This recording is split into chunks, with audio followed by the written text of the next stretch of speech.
Dear student, आज हम लोग देखेंगे क्लासिफिकेशन ऑफ ह्यूमन राइट, मानवाधिकार का वर्गीकरण। मानवाधिकार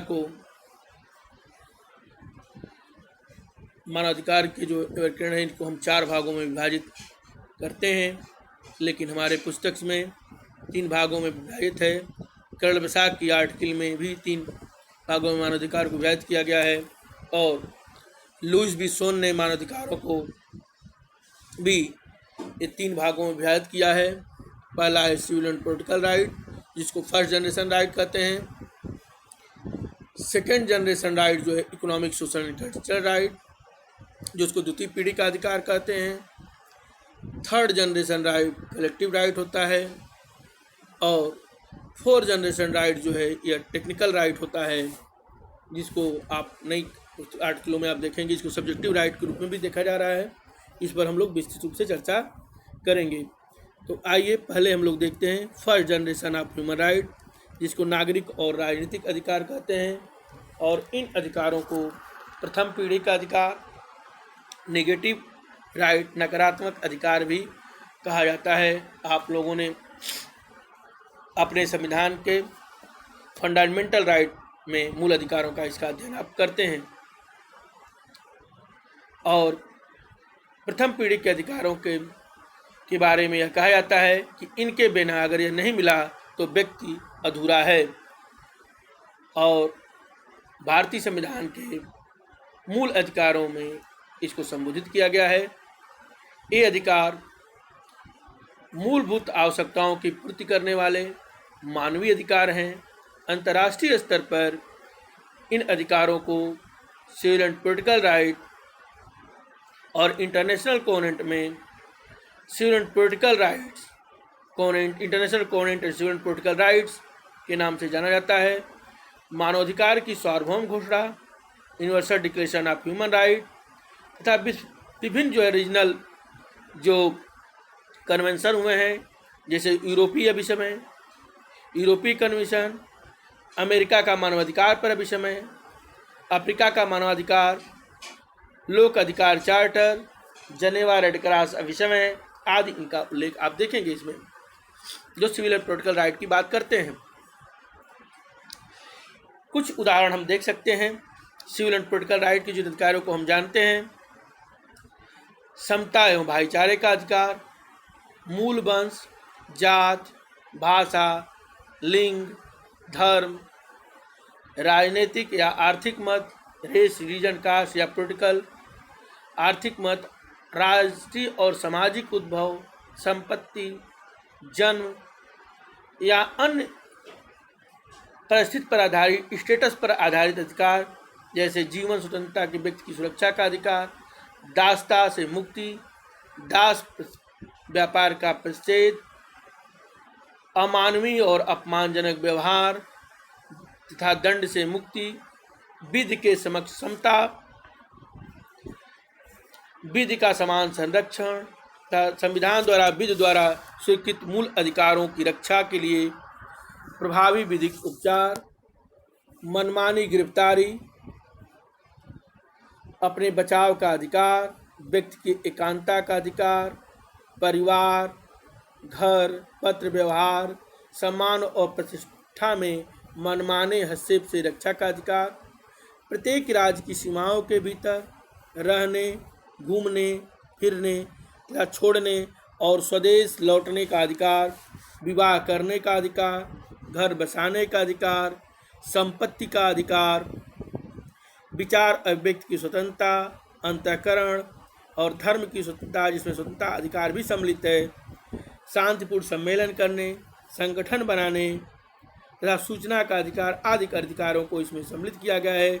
और ये राज्य के विरुद्ध लागू होते हैं, इसीलिए इनको नेगेटिव राइट नकारात्मक अधिकार कहा जाता है और इसको प्रथम पीढ़ी का अधिकार भी कहा जाता है। अब हम लोग देखते हैं second generation of human right, द्वितीय पीढ़ी का अधिकार, जिसको economic, social and cultural right कहते हैं और इसको पॉजिटिव राइट कहते हैं, सकारात्मक अधिकार भी इसको कहते हैं।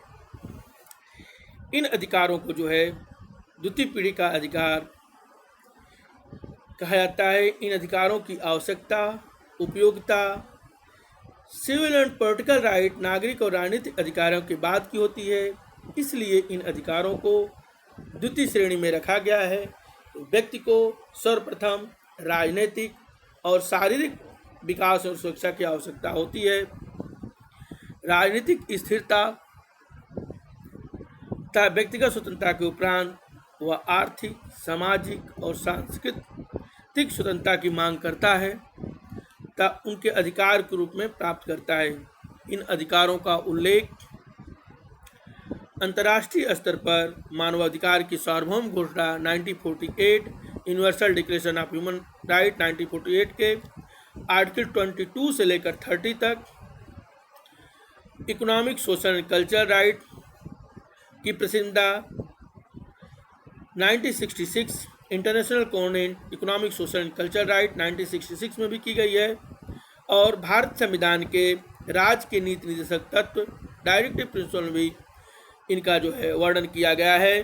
इन अधिकारों को द्वितीय पीढ़ी की अंतर्राष्ट्रीय राष्ट्रीय विधिक प्रावधानों का तुलनात्मक रूप से जब हम अध्ययन करते हैं तो ये अधिकार मुख्य रूप से हमें इस प्रकार दिखाई देते हैं, जैसे सामाजिक सुरक्षा का अधिकार, व्यक्ति की गरिमा तथा व्यक्तित्व के विकास के लिए आवश्यक वह होता है आर्थिक, सामाजिक तथा सांस्कृतिक अधिकार, काम का अधिकार, रोजगार के स्वतंत्र चुनाव का अधिकार, काम की उचित तथा अनुकूल दशा, बेरोजगारी के विरुद्ध संरक्षण, समान कार्य के लिए समान वेतन का अधिकार,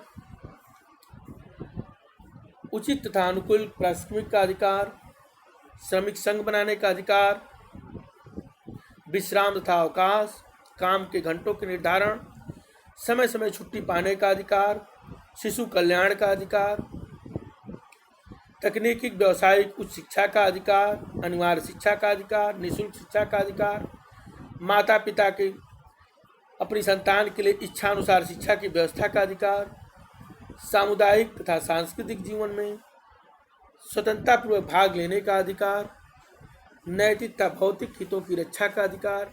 इन अधिकारों को लागू करने के लिए राज्य का राजनीतिक, सामाजिक सकारात्मक दायित्व होता है, इसलिए इनको सकारात्मक अधिकार और सेकेंड जनरेशन राइट भी कहा जाता है। अब हम लोग आते हैं थर्ड जनरेशन कलेक्टिव राइट, तृतीय पीढ़ी का अधिकार और सामूहिक अधिकार।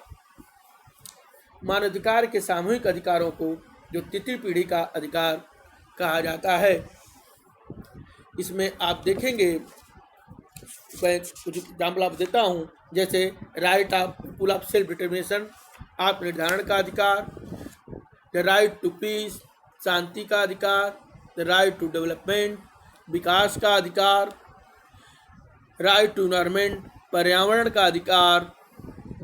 ये सारे अधिकार जो होते हैं तृतीय पीढ़ी के अधिकार हैं। मानवाधिकार के जो सामूहिक अधिकार हैं तृतीय पीढ़ी का अधिकार कहा जाता है। इनको प्राकृतिक सिद्धांत के अनुसार व्यक्ति सर्वप्रथम व्यक्तिगत स्वतंत्रता की आकांक्षा करता है, इसी स्तर पर राजनीतिक स्वतंत्रता की व्यवस्था की भी आकांक्षा करता है। उसके उपरांत आर्थिक, सामाजिक और सांस्कृतिक स्वतंत्रता की अभिलाषा करता है। मूलतः सामूहिक स्वतंत्रता को महत्व देता है, इसलिए सामूहिक स्वतंत्रता अथवा अधिकार को तृतीय स्तर अथवा पीढ़ी के रूप में स्वीकार किया गया है। लुईस बी सेवन का कथन है कि व्यक्ति का सामाजिक संगठन राज्य, व्यवसायिक संघ हो और राज्य का सदस्य होने के कारण अंतर्राष्ट्रीय स्तर पर उसके सामूहिक अधिकारों को स्वीकार किया गया है।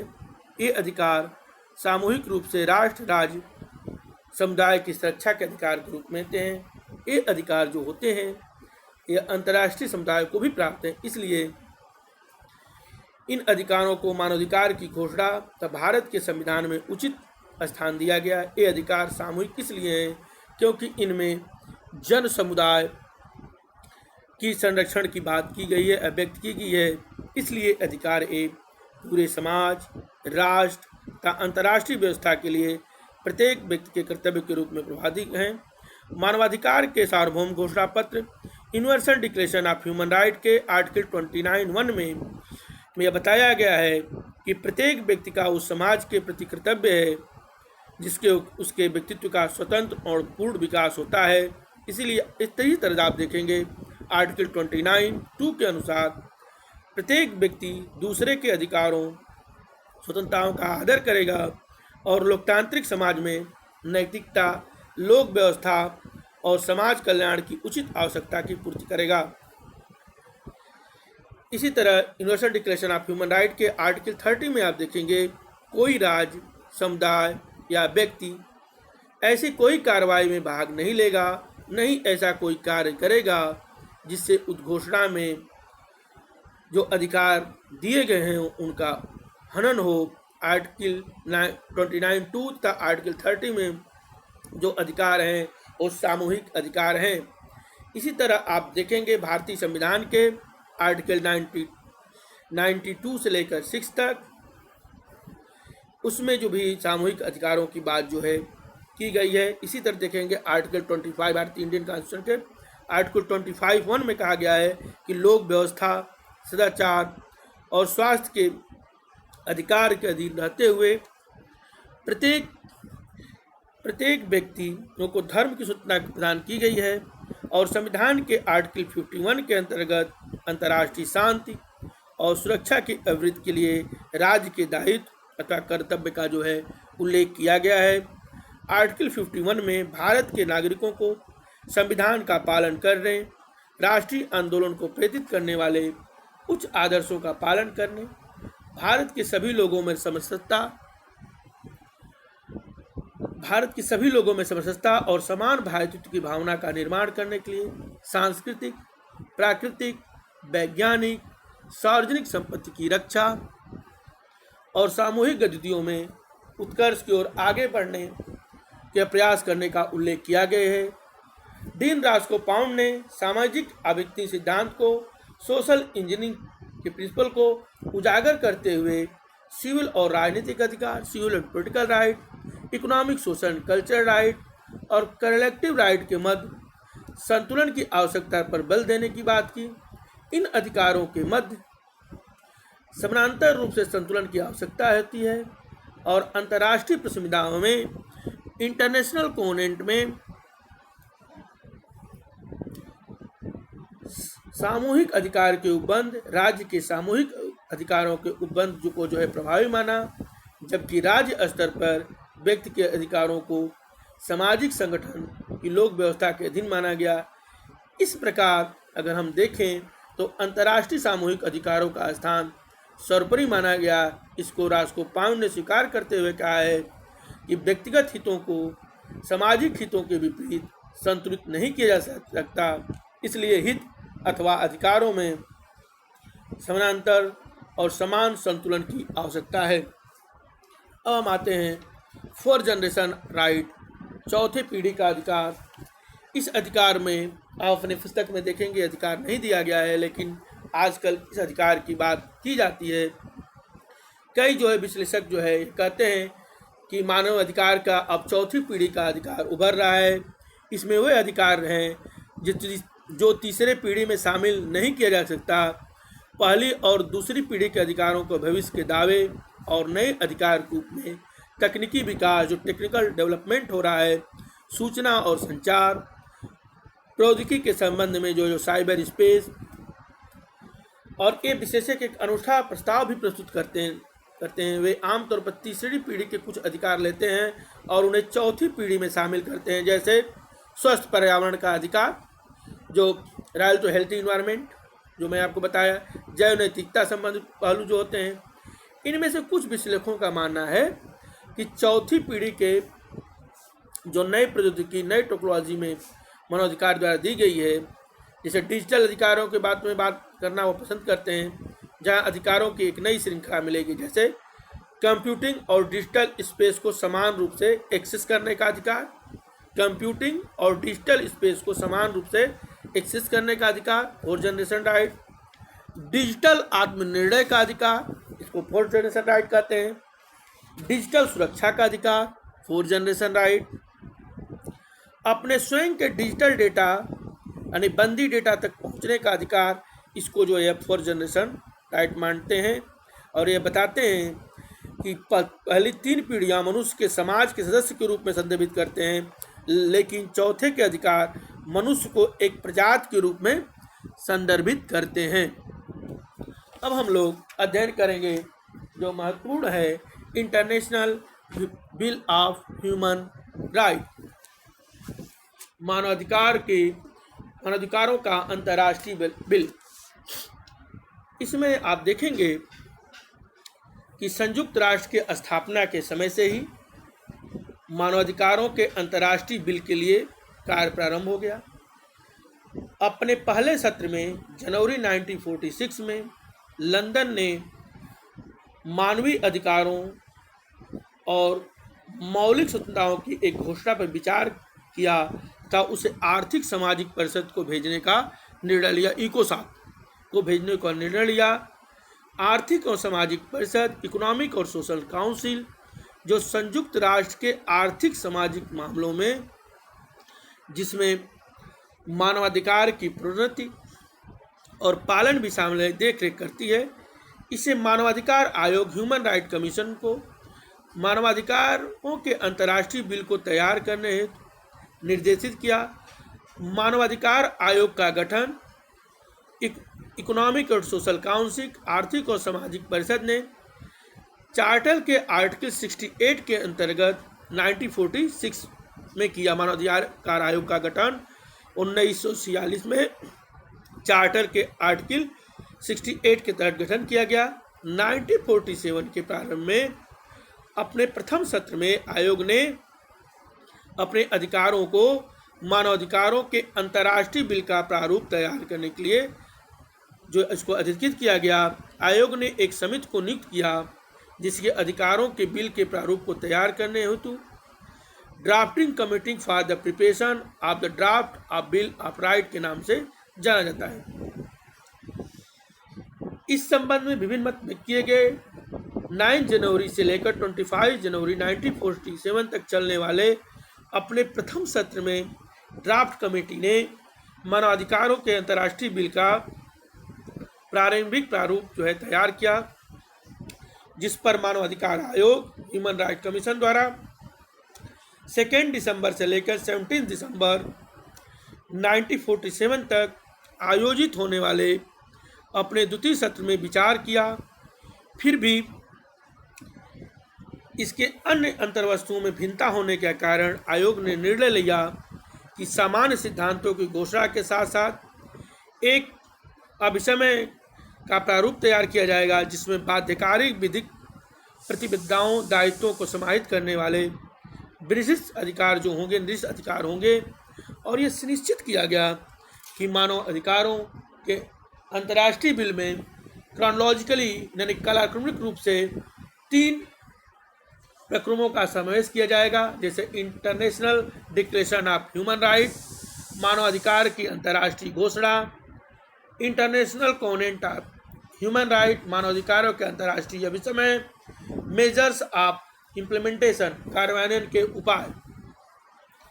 तीनों विषयों पर दस्तावेज तैयार करने के लिए आयोग ने जो है 3 कार्यकारी दल स्थापित कर किए और इन दलों ने अपनी रिपोर्ट आयोग की प्रस्तुत किया और इन्हें संयुक्त राष्ट्र सदस्य राज्यों के सरकारों के पास भेजा। राज्य सरकारों ने कमेंट के साथ ही प्रारूप समिति को 3 मई से लेकर 21 मई 1948 तक चलने वाले अपने द्वितीय सत्र में विचार किया। विचार करने के बाद जो है ड्राफ्ट कमेटी को पूर्ण प्रारूप घोषणा पुनः तैयार कर उसे आयोग के विचार विमर्श के लिए प्रेषित किया और समयाभाव के कारण केवल मानव अधिकारों की घोषणा का प्रारूप तैयार हो सका था। मानवाधिकारों के अंतर्राष्ट्रीय अभिसमय का प्रारूप तैयार नहीं हो सका और मानवाधिकार की सार्वभौम घोषणा 1948 को universal declaration of human right 1948 को जो है स्वीकार किया गया। इसके बाद 16 दिसंबर 1966 को दोनों अंतर्राष्ट्रीय प्रतिनिधिता international covenant on political right, international covenant on economic और सोशल राइट 1966 में 5 मतों से अंगीकार किया गया और 30 वर्षों के पश्चात 23 मार्च 23 मार्च 1976 को वास्तव में मानवाधिकारों के अंतर्राष्ट्रीय बिल अस्तित्व में आया और 23 मार्च 1976 एवं राजनीतिक सिविल अधिकारों के अंतर्राष्ट्रीय प्रसिद्धता 1966 लागू हो गई। उक्त तिथि को निर्धारित राज्यों की संख्या इसका अनुसमर्थन कर दिया गया और 3 जनवरी 1976 को economic social and cultural right international covenant economic social cultural right राज्यों की जो निर्धारित संख्या थी उसके अनुसमर्थन द्वारा यह भी 3 जनवरी 1976 से लागू हो गया। इसके अतिरिक्त महासभा ने सिविल और राजनीतिक अधिकारों की प्रतिनिधिता का एक वैकल्पिक या ऐच्छिक प्रोटोकॉल ऑप्शनल प्रोटोकॉल भी 66 मतों के बहुमत से स्वीकार किया। इस प्रोटोकॉलों के विरुद्ध 2 सदस्य राज्यों ने मतदान किया, 38 सदस्य राज्यों ने मतदान में भाग नहीं ले गया। वैकल्पिक या ऐच्छिक प्रोटोकॉल को भी इसी प्रकार 23 मार्च 1976 को लागू हो गया। दिसंबर 1989 में 1989 में महासभा ने सिविल और राजनीतिक अधिकारों की प्रसन्नता एवं अन्य प्रोटोकॉल द्वितीय वैकल्पिक प्रोटोकॉल 15 दिसंबर 1989 15 दिसंबर 1989 को अंगीकार किया, जो मृत्युदंड के उन्मूलन पर आयोजित किया गया था और 11 जुलाई 1991 से 11 जुलाई 1991 से लागू है। सार्वभौमिक घोषणा 1948 और दोनों अंतर्राष्ट्रीय संविधाओं ऐच्छिक प्रोटोकॉल के साथ मिलकर मानवाधिकार के अंतर्राष्ट्रीय बिल का सृजन हुआ और अन्य शब्दों में मानवाधिकार के अंतर्राष्ट्रीय बिल की संरचना composition of the international bill of human right जो है निम्नलिखित दस्तावेज से मिलकर बना। Universal declaration of human right 1948, सिविल और राजनीतिक अधिकारों के अंतर्राष्ट्रीय प्रतिष्ठा 1966, international covenant civil and political right 1966, economic social and cultural right 1966, civil and political right optional protocol 1966, second optional protocol 1989 के साथ जो है इंटरनेशनल ह्यूमन राइट बिल तैयार होता है। इसका विस्तृत अध्ययन हम लोग सेकेंड थर्ड यूनिट जो है आपके सिलेबस में उसके अनुसार हम लोग जो है करेंगे। कल हम लोग जो है अध्ययन करेंगे UN and human right. Thank you.